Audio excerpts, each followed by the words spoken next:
starting to work with the iPad. In the beginning it's very different if you do the comparison with the computer, but now I think that this opens a great future for us. So that's all about us, I think. I'd like to thank you to listen.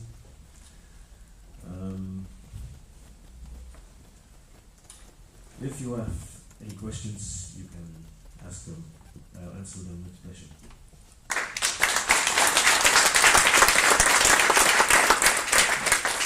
Maybe there are some questions from the people I would like to clarify. Steve got this presentation very, very late. Yes. And I had transcribed everything into Braille. Yes, So yesterday. while he was coming to Brussels, he was reading it, I think. Yeah. So thank you very much also for backing up the event. I'm sure we may appreciate that very much.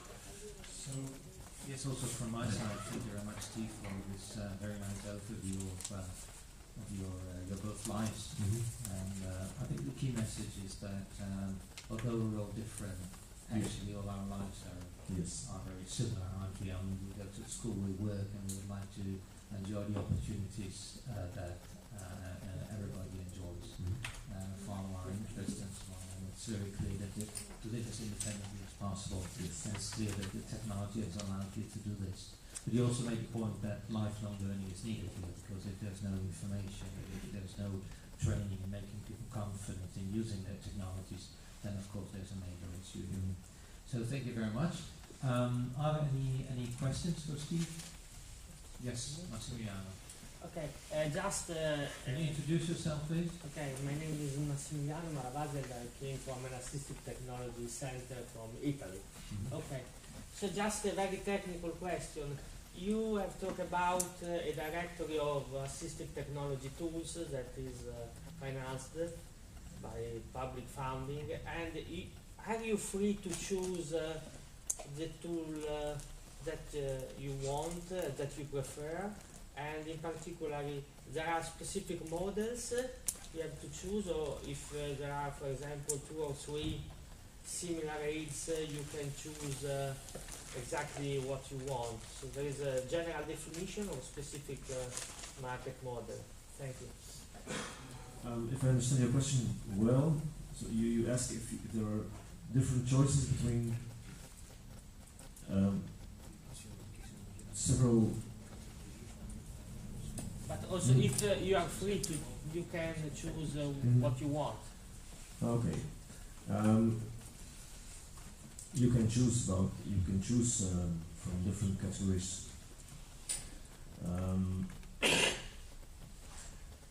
In assistive technology, you have a lot of possibilities for a lot of different people, and it's very important that if you give, for example, training for one person, that this person who has to work with the assistive technology knows what he has to do.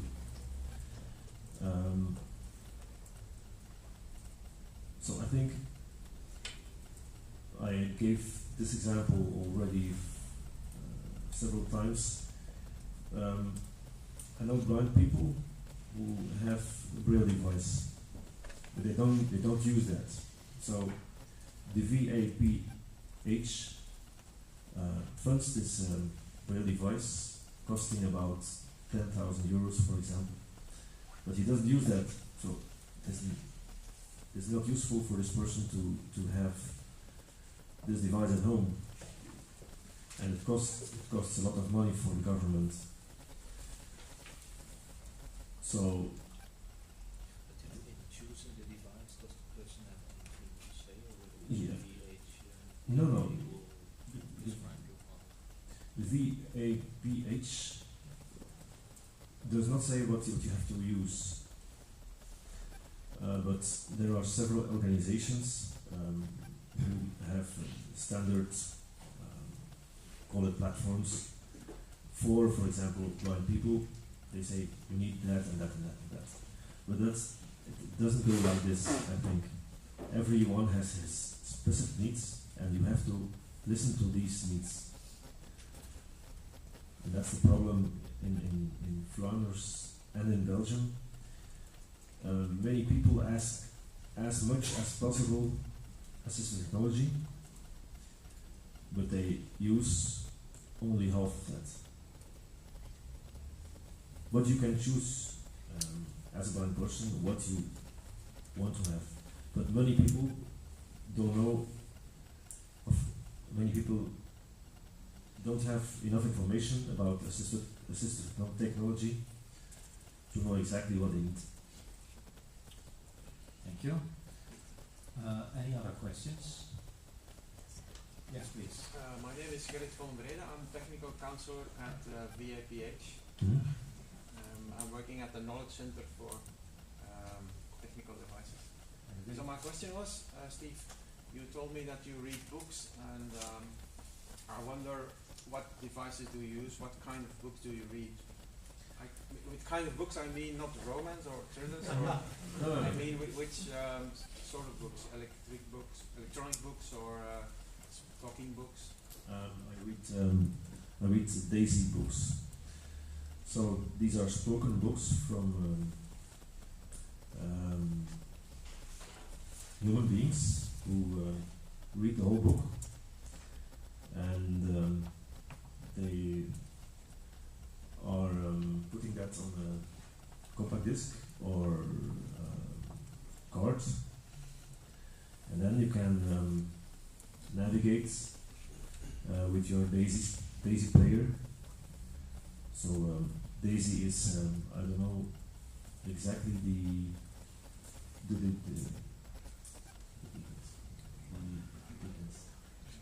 meaning of DAISY, but those are MP3s developed in parts, and you can navigate between headings and pages and so on and so on.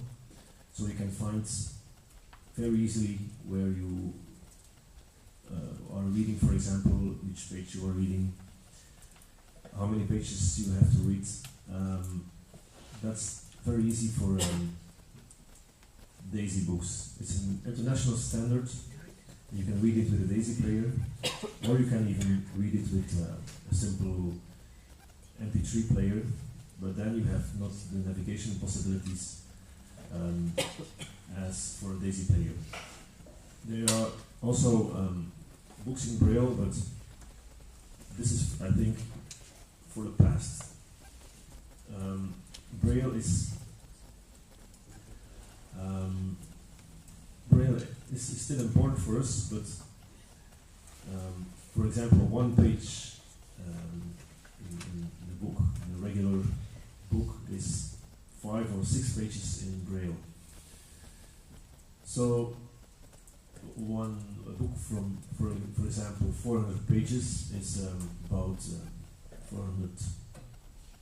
2,400, about, let's say, 2,000 pages in Braille. So this is very unpractical. In the past, they departed the books so they departed all these pages in several books, and but DAISY is is more practice. You can have 1, 2 or 3 books on one little cards in your DAISY player, or one book on a CD, or even in a cellular phone. It's possible to read DAISY books. Okay, thank you. Okay. My name is Tony Brooks from Denmark. I'm a professor up there and director of virtual reality. Can you speak up a little bit, please? Hello. My name is Tony Brooks. I'm a professor from up in Denmark, Aalborg University. I'm director of virtual reality laboratory and sensor interaction, what have you. But my background is in art. So I have a belief in ICT used in art has lots of potential to transfer across the disabled sector. And sometimes the research angle is slow and laborious. Sometimes the speed that an artist grabs stuff and explores it and expresses through it is stubbornly taken on quickly. I can say that. So I'm curious, because of Steve's DJing experiences, I believe that this taking of the ICT applied within the arts across to disable people to experience as an audience, but also to express creatively through that channel, can lead to quality of life issues, well-being. I also believe there's a follow-on from that, where traditionally developed people can get more understanding of their senses when it's created by people with higher sensitivities. Does that make sense? So, I'm interested, and I asked Mr. Stevens earlier on about this, the actions that are taken down here, because in Denmark we're trying very hard towards exploring some of these through the lab. That's our research as well, and Eva's with me. We look at the learning that's involved through this transfer. So very interested in that. And the second part of my question is that in the EU project we put together last year that didn't get funded, there's new activities within screen-based technology where you can feel the screen with different colours being transferred to different structures within the screen. So I'm interested if Steve has experienced those at all, and if so, how was that? Yeah. In feeling the different colors and so on. No, I don't know. With screen reader you can hear the colors of the screen with several keys, but I have no experience feeling direct colors on the screen. I know this something existing, but I don't have experience with that. I'm sorry. You have to go to Denmark to. Yeah, I think so. We talk afterwards. And my other question is thinking about but that belief I have, and from your experience of DJing, I was surprised when you said there is no mixing facility in the software, and you're still using CDs, because I was really surprised with that. So really? Yeah. Yeah.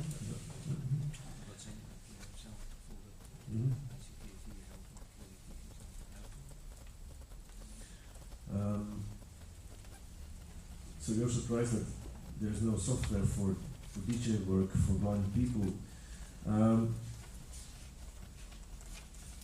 not surprised, because the world of blind people is very small, and it would all the programs for DJ work are made very graphic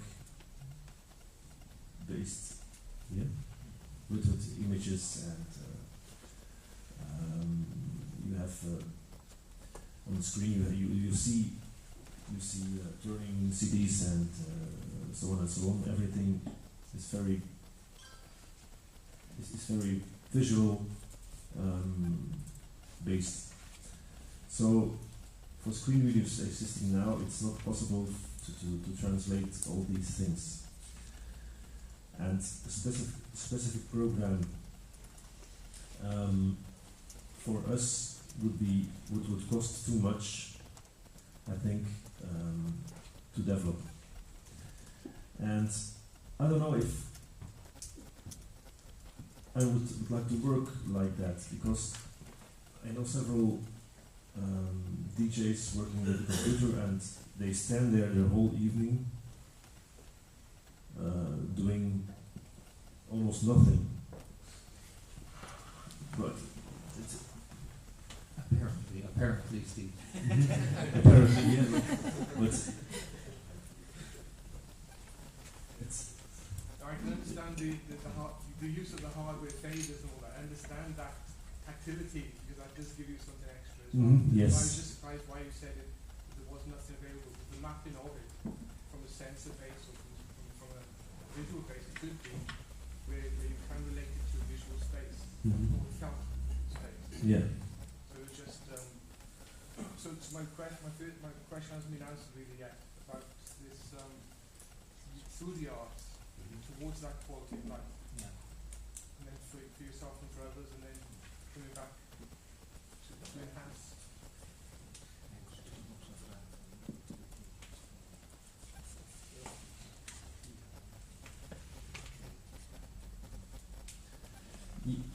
In general, yes. Technology is helping to do that. For example,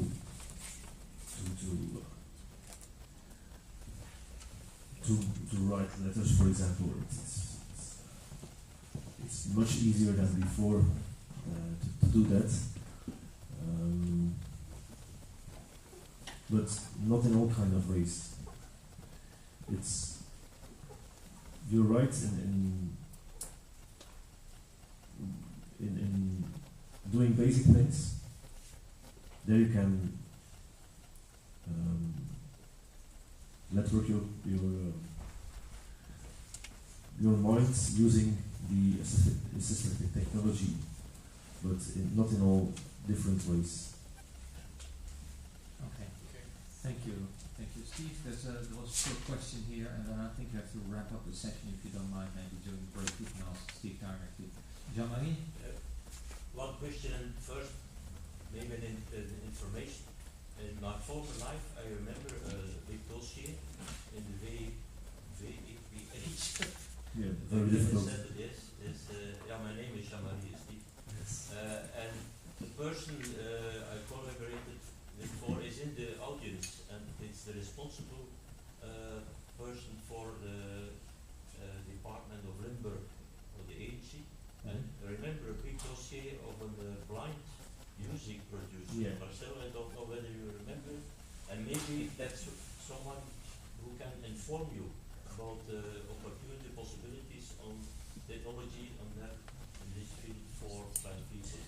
My question is about, you said you are a JAWS tester, and what do you mean by that? In which environment do you test JAWS, or for whom? Is that in the stage of development, or is it? I use all the beta versions of JAWS, the Dutch versions. Yeah. And then we give remarks to. Now it is a Sensotech in Belgium. So it's at the stage of development of upgrades or something. Yes. Oh, okay. Yeah. Thank you. Okay, thank you very much all. I think we'll close this session and have our coffee break. If Karel has not forgot to switch on the coffee machine, there should be coffee. Let's be back here at a quarter to 12. Thank you very much. Thank you again, Steve. Thank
So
Well, I think I didn't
Would everyone like to make their way back to their seats for the next session, please?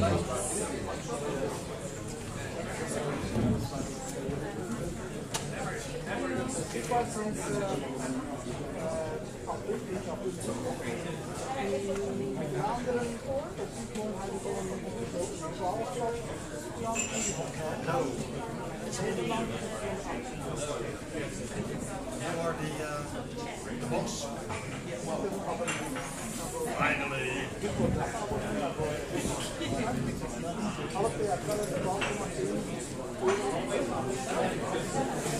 Da me, 50 km, vabbè.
If we could get ready to start the session, please, everyone. Thank you.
ICT skills and in assistive technologies. You can see I'm not very good with technology myself. I didn't even notice the mic wasn't on, but I've got quite a loud voice anyway. So, the following sessions to be led by Katalin from VDOB and Luke from ESPD, and they've asked if they can swap over, so Luke will follow me. Are on the need for ICT AT training in different sectors. So Katalin is going to talk about the need for training in transition, for vocational training, and in working life for the labour market. And Luke will talk about training for independent living skills in the care sector. Transition from mainstream education into further education or working life is a flashpoint for people with disabilities leaving mandatory education, because up to that point they will have received fairly comprehensive levels of support and training. But what happens next is going to make all the difference to the outcome for those people, the difference between meaningful occupation, or hopefully paid work in the best of situations, and independence, or whether they remain dependent and isolated in their communities. So it's absolutely critical that the training continues. And training in ICT and assistive technology is particularly crucial for this group. So the availability and the structure of the continued training is crucial. Research that exists from the Commission, fairly new report on ICT and education out this year that surveyed schools, benchmarking access, use and attitudes to technology in Europe's schools, shows the following: the policies and concrete support needed to facilitate what they call digitally supported schools. And I think that is key to getting a cohesive approach to training support. What we have personally found, and especially working with the school that are our partners here, are that teachers' confidence levels, and not just teachers, but with people with disability, teaching assistants maybe even more so because of the demography of that group. Maybe they're slightly older ladies, maybe they're migrant workers, so maybe they're older than being digital natives and having been taught ICT skills themselves at school. So their confidence levels may be low, and therefore they may have a negative approach, even if it's subconscious, towards using ICT for training and learning. And this will have a profound effect on the students' use of ICT for learning. This is a policy issue. We need to massively invest in teaching and professional development to accompany this investment in school infrastructure, because it's absolutely no use putting lots of computers into a school and the teachers and the teaching assistants don't have the skills levels or confidence levels to support their learners in their use. Also, I've just been having a discussion with Sarah over there somewhere about the kind of dichotomy between keeping people, particularly with cognitive impairments, learning disabilities, safe, and therefore monitoring their use of ICT and access to Wi-Fi. They may have no access at all. I know my daughter is in a specialist residential college. They are not allowed any access to Wi-Fi because there is this attitude of keep them safe, keep them safe. However, that means they don't have equality of opportunity against their peers without disability, and they have limited in their skills development in ICT because of the limit to access. Students' ICT use during lessons still lags far behind their use of it out of school. That's remarkable, isn't it? That's a remarkable finding. So this affects their confidence in their digital competences.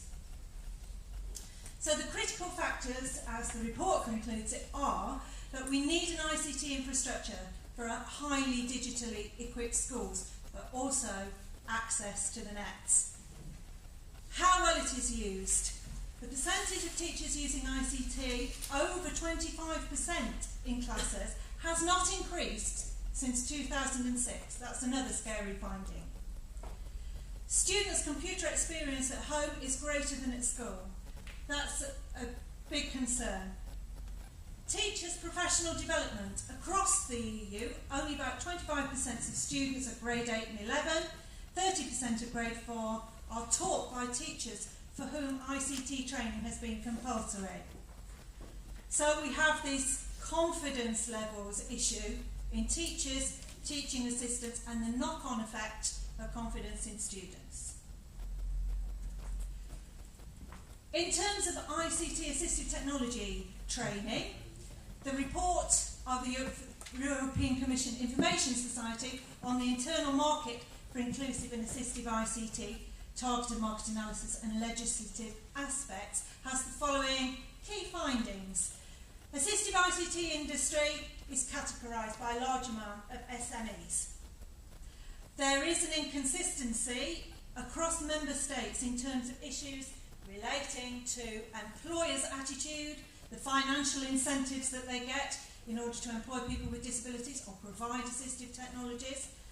In some countries, this is protected by legislation and there are funding structures in place. But even in those countries, in our own, for example, there are funding structures for the provision of ICT AT, but there's a bit of a postcode lottery. The structures are different for different age groups, whether you're in mainstream education, whether you're in higher education, whether you're in employment. And if in employment, then there's a very regional attitude towards the provision of ICT AT or the choices that you might get, or the knowledge levels of the people who are providing it, and that is also a critical factor. Licensing and upgrades. Acquiring and upgrading assistive ICT can be an issue due to the punitive prices. And, of course, there's standardisation and interoperability issues as well. So, users' awareness. The report observes, and I think we've touched on this morning, that users often prefer to stick with what they know due to a lack of awareness. I think Steve mentioned this. A lack of awareness of what is out there, and that's something that we've tried to look at very closely in the ATLEC project. Adding to that is a steep learning curve associated with mastering those new technologies. Here, Steve has talked about the ability to try before you buy, but that is not the case everywhere. Lack of disability awareness, as I've just mentioned, among customer services staff. Well, that makes the advice and support they can give inadequate and is probably going to lead to them pointing towards the wrong device.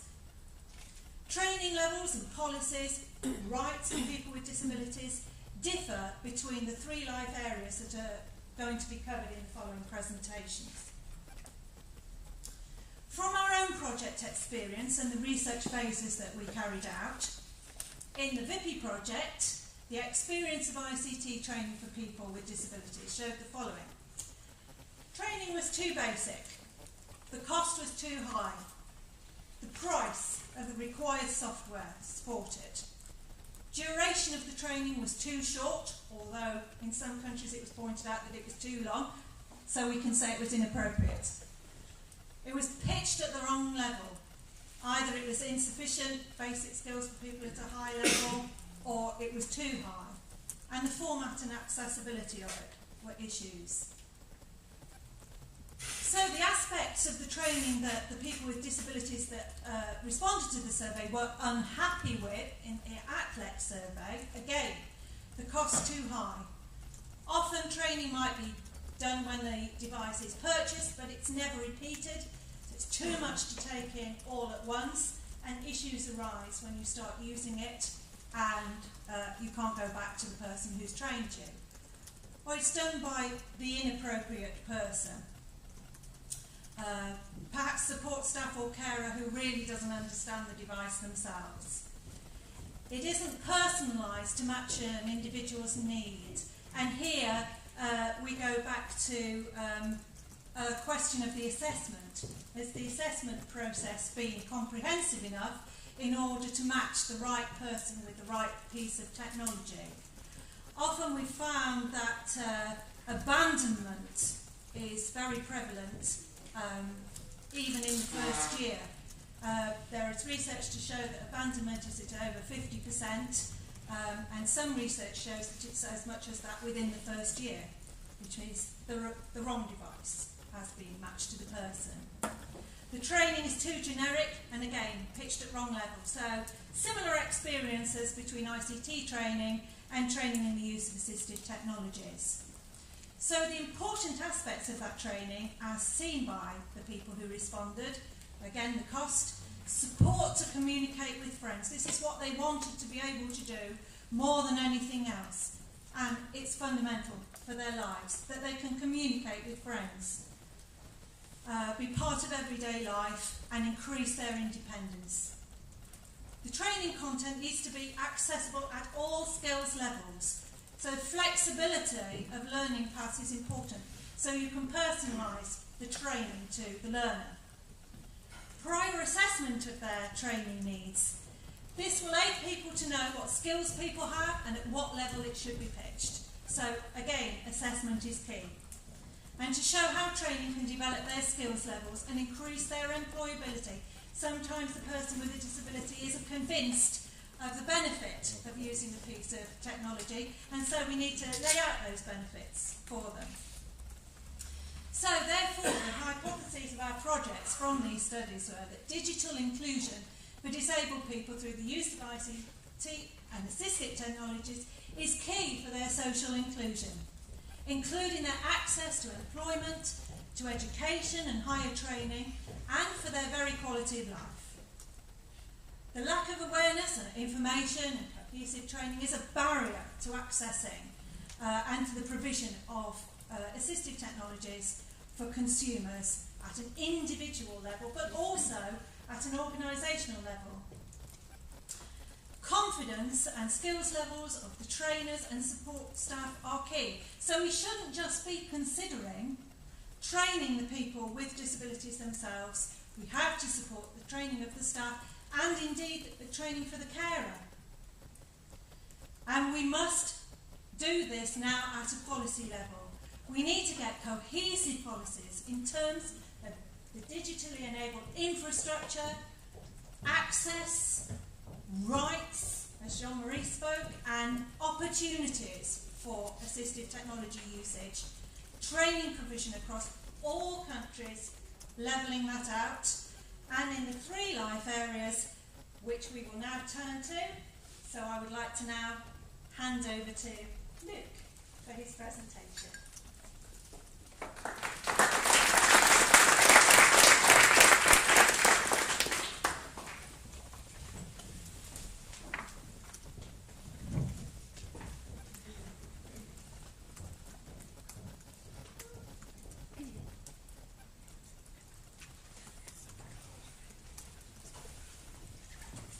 Hello.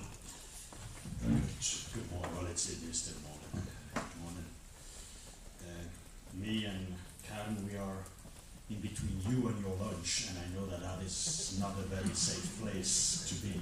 But I can assure you that we will try to stick to the time allocated to us. To me it was 45 minutes, you said? So not quite, okay, good. I am Luc Zoutelo, Secretary General of ESPD, and ESPD is a European network of service providers for persons with disabilities. We represent today around 10,000 organizations active in the field as support providers, 1/3 in employment-related services, 1/3 in education-related support services, and 1/3 in let's say, day-to-day support types, daycare centers, therapeutical centers, residential support, and so on. And what we try to do as a European organization is voicing the concerns of that sector here in Brussels at the level of the European Union, European Commission, and in Strasbourg at the level of the Council of Europe. The organization, allow me to say a few words about my organization. The organization works on 3 pillars, so to say: information, impact, and innovation. And the impact pillar is the lobby work we do, voicing the concerns of the sector here in Brussels. The information pillar is about informing our membership with regard to program opportunities, budget opportunities, project opportunities, exchange opportunities that might be made available by the European Commission. And the innovation pillar, and I suppose that is why I'm here today, is about developing innovative ideas, projects, cooperation, because indeed innovation in our sector is absolutely needed, because you all know that we have a quite significant shift in thinking when looking at disability. I will come back to that later on. The overarching objective of ESPD is to provide equal opportunities to persons with a disability and that's our role, I think, by providing high quality services. And this is important to set the scene for my brief intervention here today. We had a quite interesting debate internally on what is quality for a social service, for a support service in our today's society. And we ended up with a few key requirements. A support service should facilitate inclusion. It should empower a person with a disability to become or to stay a member of society like everybody else. The support service should be developed in cooperation with stakeholders, with other actors in society, mainstream or specialized. The service should be flexible and personalized, individualized. It should be in line with the 3 A's that you see on the slides: affordable, available, and adaptable, flexible. And it should be delivered by well-trained staff, well-trained professionals. And looking at what we discussed here today, there is indeed a huge challenge there, because most of the professionals working in the care sector, in the support services, are trained under the old medical defect model. And today, of course, and that is at least partly thanks to the UN Convention on the Rights of Persons with a Disability, we have a different view on disability. Persons with a disability should not be seen as objects of care, but as right holders. And empowering persons with a disability was not the approach taken in training of professionals, let's say, a generation ago. So all professionals with grey hair like me are trained under the old defect model, and we have to re-equip them to be able to support persons with a disability in a correct way. So that is what we try to do in different areas, and also in this area, also in the field of technology. In my 10 minutes left, I would like to bring up a few ideas, a few suggestions for what you are discussing here today. I will look at a few barriers, slides. I will try to make clear why it is important that we further dig in this domain, in the technology domain as well, because it can bring a lot to our sector. And then I will, based on these two, the barriers and the why, I will look at what does that mean for training needs. Okay. I would like to apologize also because some of my colleagues say that my English is a bit Arafatish. So I hope that it is not too difficult to understand my Arafatish English. Good. Barriers. What is hindering the uptake, the implementation of technology? First of all, and I hinted already in that direction, there is a fear amongst the first line workers and also the management in the social sector, in the support services, that technology brings a sort of a dehumanization, that it brings a sort of a distance between the carer and the persons supported.